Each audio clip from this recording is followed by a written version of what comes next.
Hello dear student, আজকে আমরা ABTA মাধ্যমিক টেস্ট পেপার 2025-26 এর 140 পেজে যে তৃতীয় সেটটি রয়েছে জীবনবিজ্ঞানের সেটি সলভ করব। এর আগের ভিডিওতে আমরা 31 এবং 107 পেজের যে প্রথম ও দ্বিতীয় সেট রয়েছে সেগুলো সলভ করেছি। তোমরা যারা দেখোনি প্লেলিস্টে গিয়ে অবশ্যই দেখে নেবে। এর আগের দুটো সেটের যেরকমভাবে আমরা বিভাগ ক থেকে বিভাগ ঘ পর্যন্ত সকল প্রশ্নের উত্তর দেখেছিলাম, আজকেও ঠিক সেভাবেই দেখব। তবে বলে রাখছি, বিভাগ ক এর যে প্রশ্ন উত্তরগুলো রয়েছে তোমাদের এই টেস্ট পেপার বইটির 1132 পৃষ্ঠার মধ্যে তোমরা দেখবে এই প্রশ্ন উত্তরগুলো দেওয়া রয়েছে। তো আমি এখানে করে রেখেছি, একবার দেখে নাও। এর পরবর্তী প্রশ্নগুলোর আমি উত্তর এখানে দেখিয়ে দেব তোমাদের। দেখে নাও এমসিকিউ প্রশ্ন উত্তরগুলো। বিভাগ খ এই প্রশ্ন উত্তরগুলো তোমাদের বইয়ে দেওয়া নেই, আমি প্রশ্ন উত্তরগুলো বলে দিচ্ছি, তোমরা স্ক্রিনে লক্ষ্য করবে এবং পারলে ভিডিও পজ করে সেই উত্তরগুলো লিখে নেবে। 2 এক বলেছে অক্ষিগোলকের ড্যাশ বিচ্ছুরিত আলোকরশ্মি শোষণ করে। তো অক্ষিগোলকের কোরোয়েট বিচ্ছুরিত আলোকরশ্মিগুলো শোষণ করে, উত্তর হবে কোরোয়েট। 2 বলেছে পরাগনালীতে পুং গ্যামেটের সংখ্যা ড্যাশ, উত্তর হবে 2টি। এর আগের সেটে এই প্রশ্নটি ছিল। 3 বলেছে মটর গাছের কোনো একটি ফিনোটাইপ ভিন্ন ভিন্ন ড্যাশের বহিঃপ্রকাশ হতে পারে, উত্তর হবে জিনোটাইপ। এখানে এই শূন্যস্থানটি হবে না, এই শূন্যস্থান 2.4, এখানে হবে 2.4, তারপরে শূন্যস্থান। ড্যাশ পায়রাকে অধিকতর প্লাবতা প্রদান করে, উত্তর বায়ুথলি পায়রাকে অধিকতর প্লাবতা প্রদান করে। 2-5 বলেছে অম্লবৃষ্টি হলো ড্যাশের ফলাফল, উত্তর হবে অম্লবৃষ্টি বায়ু দূষণের ফলাফল, উত্তর হবে বায়ু দূষণ। 2-6 বলেছে পশ্চিমবঙ্গের লোথিয়ান দ্বীপ অভয়ারণ্যে ড্যাশ সংরক্ষণ প্রকল্প গড়ে উঠেছে, উত্তর হবে কুমির সংরক্ষণ প্রকল্প গড়ে উঠেছে, অর্থাৎ কুমির। এরপরে রয়েছে নিচের বাক্যগুলো সত্য অথবা মিথ্যা নিরূপণ করো, যে কোনো 5টি। 7 স্নায়ুকোষের নিউরোলেমা স্থানে স্থানে বিচ্ছিন্ন হয়ে র্যানভিয়ারের পর্ব গঠিত হয়, উত্তর হবে মিথ্যা। 2-8 বলেছে উদ্ভিদ কোষের মাইটোসিস বিভাজনের সময় সেন্ট্রিওল থেকে বেমতন্তু গঠিত হয়, এটির উত্তর হবে মিথ্যা। এরপরে 2-9 বলেছে হিমোফিলিয়া এক্স ক্রোমোজোম বাহিত একটি প্রচ্ছন্ন জিন ঘটিত রোগ যা বংশানুক্রমিকভাবে সঞ্চারিত হয়, এটা হবে সত্য। 2-10 বলেছে পূর্ণাঙ্গ প্রাণীরা যত ঘনিষ্ঠ সম্পর্কযুক্ত তাদের ভ্রূণের মধ্যে সাদৃশ্য তত বেশি হয়, উত্তর হবে সত্য। 2-11 বলেছে ওরাং ওটাং হলো পূর্ব হিমালয় হটস্পটের একটি বিপন্ন প্রাণী প্রজাতি, উত্তর হবে মিথ্যা। 2-12 বলেছে ডেল্টয়েড পেশি হাতকে দেহ অক্ষের নিকটবর্তী হতে সাহায্য করে, উত্তর হবে মিথ্যা। কারণ এরপরে আছে স্তম্ভ এ এবং স্তম্ভ বি, আমি স্তম্ভটা করে রেখেছি, তোমরা ভিডিওটি পজ করে স্ক্রিনশট করে নেবে। এরপরে আমরা দেখে নেব একটি শব্দে বা একটি বাক্যে উত্তর। তো প্রথম প্রশ্ন রয়েছে বিসদৃশ শব্দটি বেছে লেখো। এখানে রয়েছে প্রথমে TSH, FSH, তারপরে LH এবং ICSH। তো এর 3টি হচ্ছে GTH এর ভাগ। তো থাইরয়েড স্টিমুলেটিং হরমোন TSHটাই আলাদা হয়, তো TSH হচ্ছে কি এখানকার উত্তর।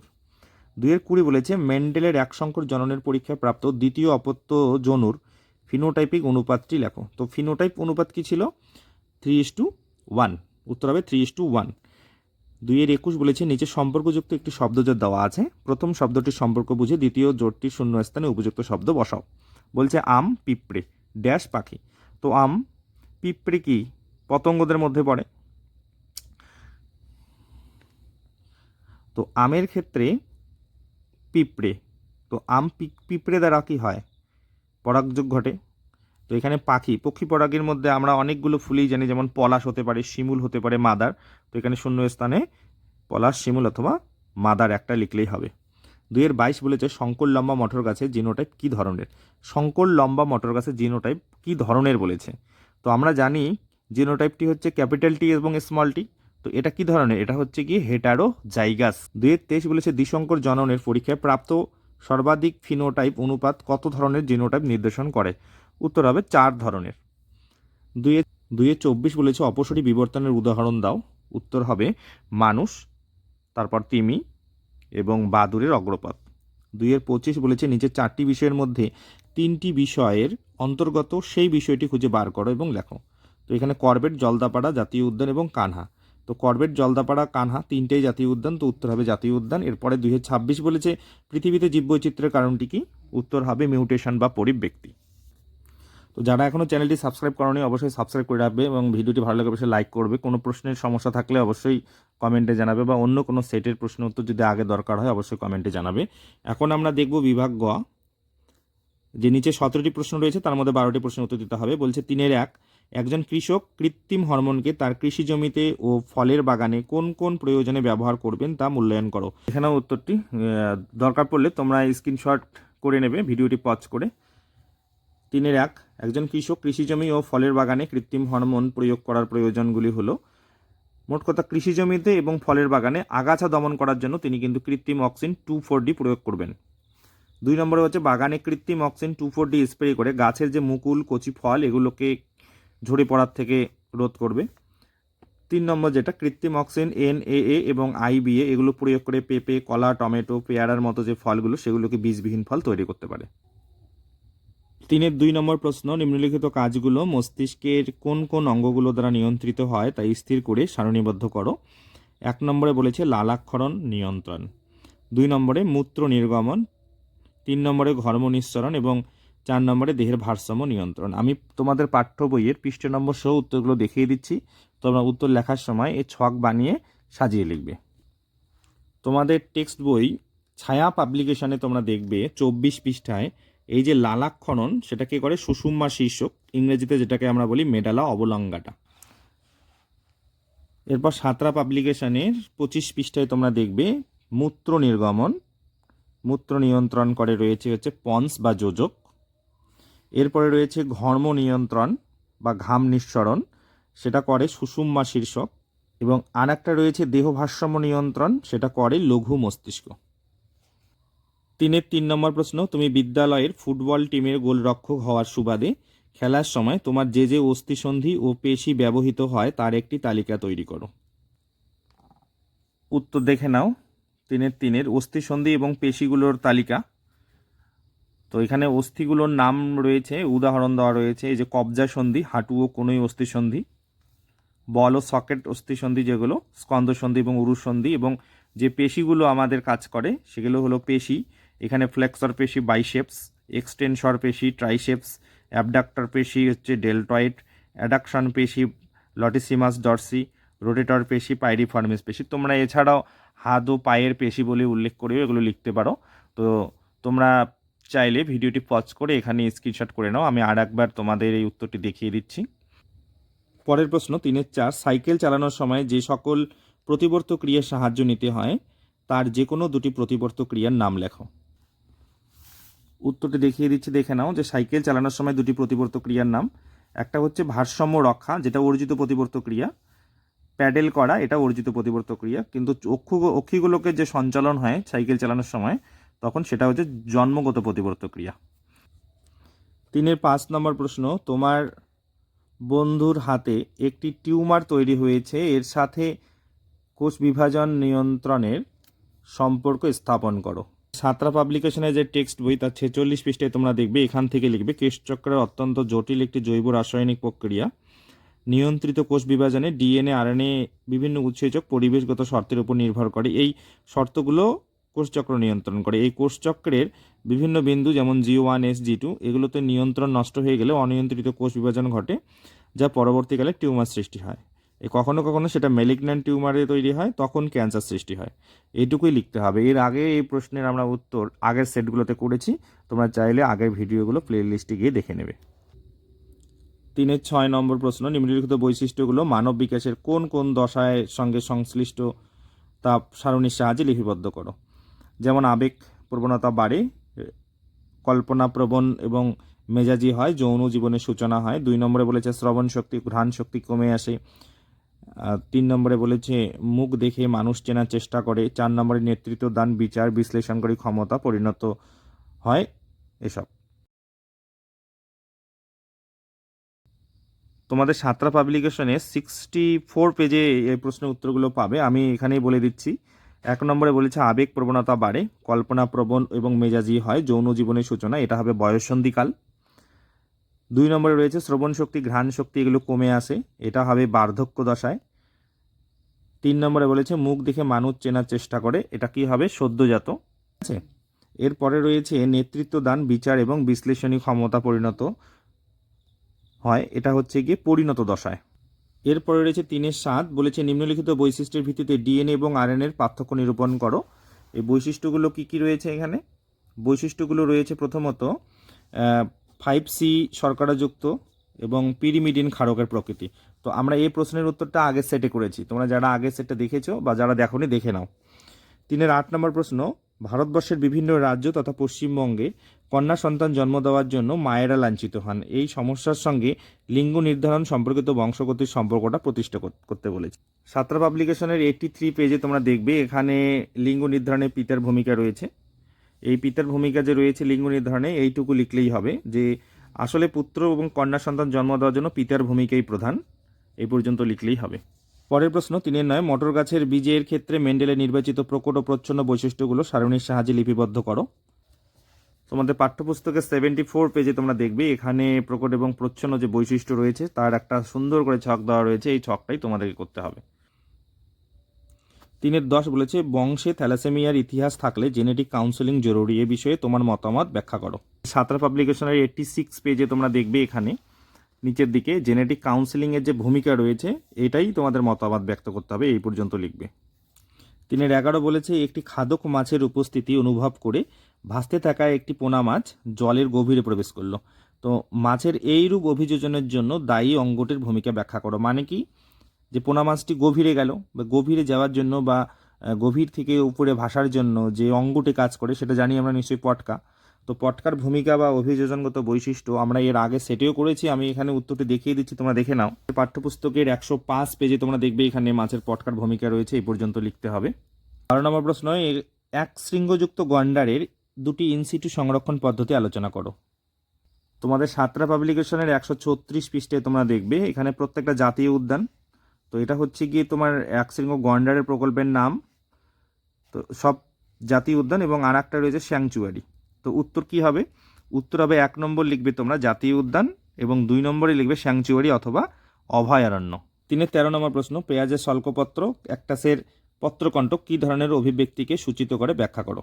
পাঠ্যপুস্তকের 101 পেজে দেখবে পেঁয়াজের স্বল্পপত্র এবং ক্যাকটাসের পত্রকণ্টক এরা কি করে, এরা হচ্ছে অপসারী অভিব্যক্তির প্রমাণ দেয়।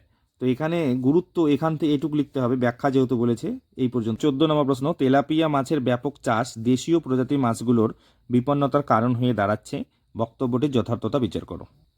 আমি এই প্রশ্নের উত্তর করে রেখেছি, চাইলে তোমরা ভিডিওটি পজ করে স্ক্রিনশট করে নিতে পারো। তো তেলাপিয়া মাছের ব্যাপক চাষ দেশীয় প্রজাতির মাছগুলোর বিপন্নতার কারণ, 1 নম্বরে তেলাপিয়া শ্যাওলা ও জলজ উদ্ভিদ খেয়ে বেঁচে থাকে, যা দেশীয় ছোট মাছের প্রধান খাদ্য, ফলে তেলাপিয়ার অধিক্য দেশীয় মাছের খাদ্যের সংকট ডেকে আনে। 2 নম্বরে বলেছে তেলাপিয়া মাছ খুব সহজে ও দ্রুত বংশবৃদ্ধি করে এবং প্রতিকূল পরিবেশেও টিকে থাকতে পারে, এই কারণে দেশীয় মাছগুলো সংগ্রামে হেরে যায়। 15 নম্বর প্রশ্ন, নিয়মিত সিগারেট সেবনকারী ব্যক্তির সঙ্গে একই ঘরে দীর্ঘদিন থাকার ফলে তোমার শ্বাসযন্ত্রের কী কী ক্ষতিকর প্রভাব পড়তে পারে। আমি করে রেখেছি, তোমরা দেখে নাও, চাইলে ভিডিওটি পজ করে স্ক্রিনশট করে নেবে। যে ফুসফুসের ক্যান্সার হতে পারে নিয়মিত সিগারেট সেবনকারী ব্যক্তির সাথে যদি আমরা দীর্ঘদিন থাকি, তাহলে ফুসফুসে ক্যান্সারের ঝুঁকি বাড়ে, কারণ সিগারেটের মধ্যে কি থাকে, কার্সিনোজেন থাকে। 2 নম্বর হৃদরোগ হতে পারে, যেমন ধোঁয়ায় উপস্থিত ক্ষতিকারক যে রাসায়নিক পদার্থ সেগুলো আমাদের রক্তনালীর ক্ষতি করে, যা হৃদরোগের প্রধান কারণ হয়ে দাঁড়ায়। এছাড়াও হাঁপানি হতে পারে, ব্রঙ্কাইটিস এবং নিউমোনিয়ার মতো বিভিন্ন শ্বাসযন্ত্রের যে রোগগুলো রয়েছে সেগুলো হবে। 3-16 বলেছে সুন্দরবনের পরিবেশগত সমস্যার সঙ্গে দ্রুত নগরায়ন এবং দূষণের সম্পর্ক কী। এই প্রশ্ন উত্তরটি করে রেখেছি, দেখে নাও। যে কারণ হচ্ছে বাসস্থানের ক্ষতি হয়, কীরকম, বাসস্থানের কারণে ম্যানগ্রোভ অরণ্য ধ্বংস হচ্ছে, আমরা কী করছি, বাসস্থান তৈরি করছি, ফলে ম্যানগ্রোভ অরণ্যগুলো কেটে ফেলছি, ধ্বংস হয়ে যাচ্ছে, যা বন্যপ্রাণীর বাসস্থান নষ্ট করছে এবং জীববৈচিত্র্য হ্রাস করছে। এরপরে হচ্ছে জল দূষণ, শিল্প এবং গৃহস্থলীর বজ্র, জল এবং প্লাস্টিক দূষণ নদী এবং খালগুলিকে দূষিত করছে, যা জলজ প্রাণী জীবনচক্রকে ব্যাহত করছে। এছাড়াও রয়েছে কি, জলবায়ুর পরিবর্তন হচ্ছে, আমরা নগরায়ন করছি এবং শিল্পায়নের ফলে কি হচ্ছে, গ্রিন হাউস গ্যাসের নির্গমন বৃদ্ধি পাচ্ছে আজকাল, যা জলবায়ুর পরিবর্তনকে ত্বরান্বিত করে। 17 নম্বর প্রশ্ন, স্থানীয় জীববৈচিত্র্য সংরক্ষণে পিবিআর এর ভূমিকা লিপিবদ্ধ করো। সাঁতরা পাবলিকেশনের 133 পৃষ্ঠায় এই যে গুরুত্ব রয়েছে পিবিআর এর, এইটুকু লিখতে হবে। যারা ছায়ার বই ফলো করো তোমরা 134 পৃষ্ঠায় দেখবে এই প্রশ্নের উত্তর দেওয়া রয়েছে। বিভাগ ঘ, নিচের 6টি বা তার বিকল্প প্রশ্নের উত্তর লেখো। এখনও যারা চ্যানেলটিকে সাবস্ক্রাইব করোনি অবশ্যই চ্যানেলটিকে সাবস্ক্রাইব করে রাখবে এবং বন্ধুদের মধ্যে শেয়ার করে দেবে। 3-এর 1 নম্বর প্রশ্ন বলেছে অক্ষিগোলকের একটি পরিচ্ছন্ন চিত্র অঙ্কন করে নিম্নলিখিত অংশগুলি চিহ্নিত করো, যেমন স্ক্লেরা, আইরিস, অন্ধবিন্দু এবং কর্নিয়া। 2025 যে মাধ্যমিক হয়েছিল, তোমরা তো 2026-এ মাধ্যমিক দিচ্ছ, তো তখন কিন্তু এই অক্ষিগোলকের ছবিটি এসেছিল, তবুও তোমরা অ্যাভয়েড না করে অবশ্যই ছবিটি দেখে যাবে। তোমাদের সাঁতরা পাবলিকেশন 28 পৃষ্ঠায় রয়েছে, ছবিটি দেখে নেবে, যে নামগুলো দেওয়া রয়েছে তোমরা দেখে নেবে। এর অথবা প্রশ্ন রয়েছে একটি দ্বিসন্ধি প্রতিবর্ত পথের চিহ্নিত চিত্র অঙ্কন করো। সাঁতরা পাবলিকেশনের 27 পৃষ্ঠা, দ্বিসন্ধি প্রতিবর্ত পথ, এই ছবিটি করবে। অথবা যাদের কাছে ছায়ার বই রয়েছে তোমরা 26 পেজের মধ্যে যে এই ছবিটি রয়েছে এই ছবিটি করবে। 2 বলেছে ইউক্রোমাটিন ও হেটারোক্রোমাটিনের মধ্যে নিম্নলিখিত বিষয়ের পার্থক্য নিরূপণ করো। রং ধারণ, সক্রিয়তা এবং কুণ্ডলী প্রকৃতি। পাঠ্যপুস্তকের 43 পেজে তোমরা দেখবে এখানে এই যে রং ধারণ, সক্রিয়তা এবং গঠন এখানে রয়েছে, এই পার্থক্যটা তোমরা দেখে নেবে। রয়েছে একটি কোষচক্রের ইন্টারফেস দশায় কি কি রাসায়নিক উপাদান সংশ্লেষিত হয়। এখানে দেখবে রাসায়নিক উপাদানগুলোর মধ্যে G1 দশায় যেমন রাসায়নিক উপাদানগুলো রয়েছে এখানে, এবং S দশা বা সংশ্লেষ দশায় এই যে রাসায়নিক উপাদানগুলো রয়েছে, এবং G2 দশায় এখানে যে রাসায়নিক উপাদানগুলো রয়েছে এগুলো লিখবে। অথবা প্রশ্নে বলেছে নিম্নলিখিত বৈশিষ্ট্যের ভিত্তিতে অযৌন জনন ও যৌন জননের পার্থক্য নিরূপণ করো। 1 নম্বর কোষ বিভাজনের প্রকৃতি, 2 নম্বর অপত্য যৌনর প্রকৃতি, 3 নম্বর যৌনিত্রী জীবের সংখ্যা। তোমাদের 53 পেজের মধ্যে দেখে নেবে এই যে পার্থক্যটি রয়েছে। এর আগের সেটেও এই প্রশ্নটি ছিল, আমরা সলভ করেছি, দেখে নেবে তোমরা। পরের অংশ রয়েছে বিলুপ্ত প্রায় জীববৈচিত্র্য বাঁচিয়ে রাখতে কোন কোন ধরনের কৃত্রিম অঙ্গজ বংশ বিস্তারের সাহায্য নেওয়া দরকার বলে মনে করা হয় তা ব্যাখ্যা করো। পেজ নম্বর 56 এবং 57-এ দেখতে হবে। এখানে গ্রাফটিং বা জোর কলম করে আমরা করতে পারি, এবং তাছাড়া রয়েছে অনুবিস্তারণ বা মাইক্রোপ্রপাগ্রেশন। কেন করতে পারি? কারণ এসব যদি আমরা করি তাহলে প্রত্যেকটা উদ্ভিদের যে চারিত্রিক বৈশিষ্ট্যের গুণাগুণগুলো সেগুলো একদম অটুট থাকে। যখনই যৌন জনন করব আমরা তখনই কি হবে, সেখানে মিউটেশন হবে, বৈশিষ্ট্যগুলোর পরিবর্তন হবে, কিন্তু অনুবিস্তারণ বা গ্রাফটিং বা জোর কলম করার ক্ষেত্রে কিন্তু কোনো রকম ধরনের মিউটেশন হয় না। 4-এর 3 নম্বর বলছে হিমোফিলিয়ার বাহক মাতার সহিত স্বাভাবিক পুরুষের বিবাহ হলে তাদের কন্যা সন্তানের কত শতাংশ হিমোফিলিয়া দ্বারা আক্রান্ত হবে তা চেকার বোর্ডের সাহায্যে দেখাও। পাবলিকেশন 85 পেজে সুন্দর করে দেওয়া রয়েছে এই যে বাহক মাতার সঙ্গে একটা স্বাভাবিক পিতার বিবাহ হলো, এখানে এই যে চেকার বোর্ড রয়েছে এবং এখানে ফলাফলও দেওয়া রয়েছে, এই পর্যন্ত তোমাদেরকে করতে হবে। এর পরের অংশ শঙ্করায়ন পরীক্ষায় মেন্ডেলের সাফল্য লাভের কারণ কী কী তা উল্লেখ করো। এই প্রশ্নের উত্তর আমরা আগের সেটিও করেছি, আমি এখনও দেখিয়ে দিচ্ছি। তোমাদের পাঠ্যপুস্তকের পৃষ্ঠা নম্বর 73, এখানে এই যে মেন্ডেলের সাফল্যের কারণে দেখে নাও। অথবা প্রশ্নে রয়েছে একটি বিশুদ্ধ হলুদ গোল বীজযুক্ত মটর গাছ সঙ্গে বিশুদ্ধ সবুজ কুঞ্চিত বীজযুক্ত মটর গাছের শঙ্করায়নের ফলাফল F2 যৌন পর্যন্ত চেকার বোর্ডের সাহায্যে দেখাও। তারপরে রয়েছে অসম্পূর্ণ প্রকটতা বলতে কি বোঝো। এই যে বিশুদ্ধ হলুদ ও গোলাকার বীজ capital Y capital Y capital R capital R, এবং বিশুদ্ধ সবুজ এবং কুঞ্চিত স্মল ওয়াই স্মল আর, এই যে চেকার বোর্ড রয়েছে এখানে, এই যে চেকার বোর্ডটা তোমরা দেখে নাও। এবং এই চেকার বোর্ডের পরেই তোমরা এইদিকে দেখবে উপরের এই অংশটা করতে লাগবে না তোমাদের। এর আগের পেজটা দেখালাম 78 ছিল, এটা 79। এখানে এই যে ফিনোটাইপ অনুপাত এবং এই জিনোটাইপ অনুপাতটা লিখতে হবে। পরের অংশ ছিল অসম্পূর্ণ প্রকটতা বলতে কি বোঝো। তোমরা 81 পেজে দেখবে এখানে অসম্পূর্ণ প্রকটতা কাকে বলে লেখা রয়েছে, এই পর্যন্ত লিখতে হবে। এখান থেকে বেশিরভাগ উদ্ভিদ ও প্রাণীর থেকে এইটুক পর্যন্ত লিখতে হবে। 4 নম্বর প্রশ্ন অর্জিত বৈশিষ্ট্যের উত্তরাধিকার সূত্র ব্যাখ্যা করো। পাঠ্যপুস্তকের 95 পেজে তোমরা দেখবে অর্জিত বৈশিষ্ট্যের উত্তরাধিকার সূত্র, এখান থেকে এই পর্যন্ত। তোমরা চাইলে এখানকার একটা উদাহরণ তোমরা লিখে দিতে পারো। পরের অংশ রয়েছে ঘোড়ার জীবাশ্ম গঠিত প্রমাণ থেকে কোন কোন পরিবর্তন সম্পর্কে তথ্য পাওয়া যায়। তোমাদের পাঠ্যপুস্তকের 99 পেজে তোমরা দেখবে এখানে বৈশিষ্ট্যগুলো রয়েছে 1 থেকে 6টি, এই 6টি লিখতে হবে তোমাদের। অথবা প্রশ্নে রয়েছে মেরু ভল্লুককে কি কি জীবন সংগ্রামে মুখোমুখি হতে হচ্ছে তা আলোচনা করো। পরের পাঠ রয়েছে ডারউইনের মতবাদ সম্পর্কিত নিম্নলিখিত বিষয়গুলো ব্যাখ্যা করো। রয়েছে 1 নম্বরে অস্তিত্বের জন্য জীবন সংগ্রাম, তারপরে যোগ্যতমের উদ্বর্তন, 3 নম্বরে হচ্ছে প্রাকৃতিক নির্বাচন। ছায়া পাবলিকেশনের 127 পেজে দেখবে এখানে লেখা রয়েছে বরফ গলন এবং বিশ্ব উষ্ণায়নে শিকার হচ্ছে মেরু ভালুক। এটা লিখবে তোমরা যে এই যে বিশ্ব উষ্ণায়নের ফলে বিশ্বের জলবায়ুর ব্যাপক পরিবর্তন ঘটছে, যার ফলে মেরু বরফ গলনজনিত বিপর্যয় নেমে আসছে, ফলে মেরু ভলুক কি হচ্ছে দিন দিন ক্ষতিগ্রস্ত হচ্ছে। তো এটি হচ্ছে গিয়ে পরিবর্তনশীল পরিবেশের সাথে এদের প্রতিযোগিতা। এবং 2 নম্বর পয়েন্ট তোমরা লিখবে বাসস্থানের অভাব। এই বরফ গলনের ফলে এদের বাসস্থান ঠিকঠাক এটা পাচ্ছে না, এই কারণে আজকাল এরা কি হচ্ছে লুপ্ত প্রায় হয়ে যাচ্ছে। পরের অংশের জন্য তোমরা 97 পেজে দেখবে 1 নম্বর রয়েছিল তোমার অস্তিত্বের জন্য জীবন সংগ্রাম, এই পয়েন্টটা লিখবে। 2 নম্বরে আছে যোগ্যতমের উদ্বর্তন, এই পয়েন্টটা লিখবে। এবং 3 নম্বরে ছিল প্রাকৃতিক নির্বাচন, এই পয়েন্টটা লিখবে। প্রশ্ন 4-এর 5 নম্বর প্রশ্ন, বায়ুমণ্ডলের নাইট্রোজেন কিভাবে জীবাণু দ্বারা সংবন্ধন হয় তা উদাহরণসহ লিপিবদ্ধ করো। এরপরে রয়েছে জেট প্লেনের ওঠানামা বেড়ে গেলে কি কি দূষণ ঘটতে পারে। আমাদের পাঠ্যপুস্তকের 112 পৃষ্ঠা সাঁতরা পাবলিকেশন দেখো, জীবের দ্বারা বা অণুজীবের দ্বারা কিভাবে সংবন্ধন হয় এখানে লেখা রয়েছে। এই পর্যন্ত তোমাদেরকে এটা অংশ লিখতে হবে। এর পরের অংশ রয়েছে জেট প্লেন ওঠানামা বেড়ে গেলে কি কি দূষণ ঘটতে পারে। 1 নম্বর হবে গিয়ে বায়ু দূষণ, 2 নম্বরে হবে শব্দ দূষণ। অথবা প্রশ্নে রয়েছে ব্রঙ্কাইটিস ও ফুসফুসের ক্যান্সারের সঙ্গে মানুষের পেশার সম্পর্ক স্থাপন করো। এই প্রশ্ন উত্তরটি করে রেখেছি, দেখে নাও। 1 নম্বর হচ্ছে গিয়ে খনির শ্রমিক, যারা কয়লা বা অন্যান্য খনিজ পদার্থের ক্ষুদ্র কণা শ্বাস নেওয়ার সময় ফুসফুসে প্রবেশ করে, যারা কয়লা খনিতে কাজ করে আর কি, বা খনিতে কাজ করে, কয়লা বা অন্যান্য যে খনিজ পদার্থগুলো রয়েছে সেগুলো তাদের ফুসফুসে প্রবেশ করে। অ্যাসবেস্টস শিল্পে যারা কাজ করেন, অ্যাসবেস্টসের যারা কর্মী, তারা ফুসফুসের ক্যান্সারে আক্রান্ত হয়। এবং এদের কি হয়, মেসোথেলিয়া সৃষ্টি হয়। ধাতু শিল্পে যারা কর্মী, যেমন ধাতব ধোঁয়া এবং ধুলো ব্রঙ্কাইটিস এবং ফুসফুসের সমস্যা সৃষ্টি করে। চিত্রশিল্পী যারা রাসায়নিক কারখানায় কাজ করে, তারা পেইন্ট বা অন্যান্য যে রাসায়নিক পদার্থগুলো রয়েছে তাদের বাষ্প প্রক্রিয়া তাদের শ্বাসযন্ত্রের ক্ষতি করে। এরপরে প্রশ্ন রয়েছে জেএফএম প্রকল্প সফল হলে স্থানীয় আদিবাসীদের জীবনযাত্রার কী কী পরিবর্তন আসতে পারে তা অনুমান করে লেখো। তোমাদের পাঠ্যপুস্তকের 133 পেজে দেখবে এই যে বর্তমানে 84,632 সংখ্যক জেএফএম কমিটি রয়েছে, 85.28 লাখ, তারপরে 17.33 মিলিয়ন হেক্টর জমি, এটা লিখবে। 3 নম্বরে এটা লিখবে। 4-এর 6 বলেছে ক্রমবর্ধমান জনসংখ্যার একটি সমস্যা হলো বায়ুমণ্ডলের পরিবর্তন ও বিশ্ব উষ্ণায়ন, এর ফলাফল কি হতে পারে আলোচনা করো। নিম্নলিখিত জীববৈচিত্র্যের সংখ্যা অধিক কমে যাওয়ার কারণগুলো চিহ্নিত করো। মৌমাছি, মৌরলা, পুঁটি মাছ, মেরু ভল্লুক, গঙ্গা শুশুক। তো প্রথম অংশটা দেখে নিচ্ছি আমরা। তোমাদের 121 পেজে সাঁতরা পাবলিকেশনের বই দেখবে এই যে বায়ুমণ্ডলের পরিবর্তন এবং বিশ্ব উষ্ণায়ন পয়েন্ট রয়েছে, এই পয়েন্টটা এই পর্যন্ত লিখতে হবে।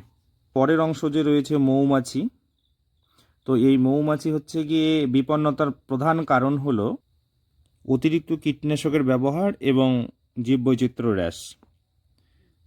2 নম্বর মৌরলা ও পুঁটি মাছ, এটা হচ্ছে অতি ব্যবহার এবং জলদূষণ।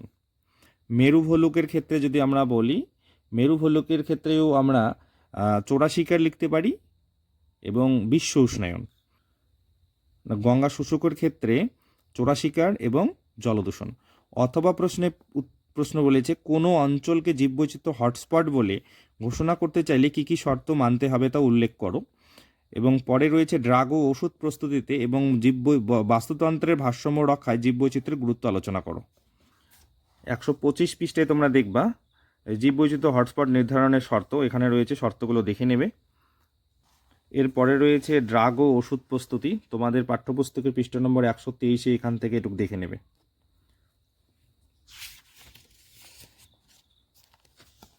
এবং পরের পেজে রয়েছে একটু অংশ, এবং পরের পয়েন্টটা রয়েছে বাস্তুতন্ত্রের ভারসাম্য রক্ষা, এখান থেকে এই পর্যন্ত লিখতে হবে। থ্যাংক ইউ ভিডিওটিকে শেষ পর্যন্ত দেখার জন্য। এভাবে প্রত্যেকটা সেটের প্রথম থেকে শেষ পর্যন্ত উত্তরগুলোর সমাধান পেতে অবশ্যই চ্যানেলটিকে সাবস্ক্রাইব করে রাখবে এবং বন্ধুদের মধ্যে শেয়ার করে দেবে। কোনো রকম সমস্যা হলে অবশ্যই কমেন্টে জানাবে।